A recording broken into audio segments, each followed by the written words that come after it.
Practice. Yeah. You just work at it. Like anything in life, if you work at it, you get good at it.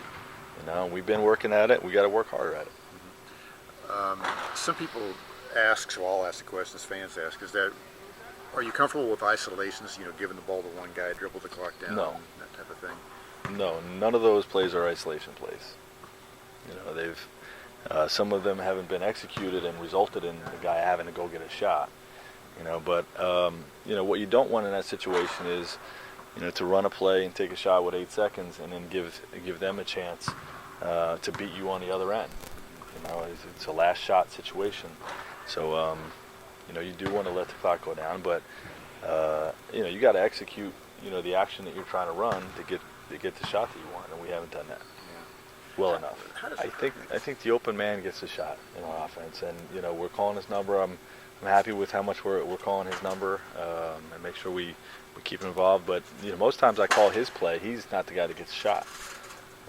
He gets the initial action. He gets double teamed or draws help, draws two to the ball, and he's a willing passer. So obviously if he's 3 for 15, we're going to call a little bit less. If he's 13 for 15, we're going to call a little bit more. You go with the hot hand. But I feel like we're getting him involved at the right level. Monte didn't have a hot hand last night, but has recently, as the guy with the ball in his hands the most, him taking a lot of shots, does that make it more difficult to distribute the offense, when he can create the way he does and gets a lot of shots up? We have multiple weapons, just like every team, so we're going to use them. No, Jan's out for tomorrow, so did not practice. If you guys Absolutely. make the playoffs.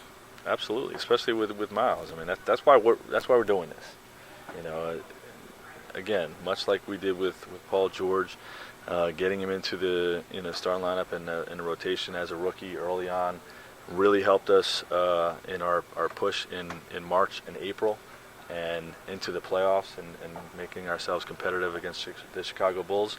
I feel like Myles Turner is going to have that kind of impact on our team, down the stretch. And making mistakes now will help us win games late in March and into April and into the playoffs.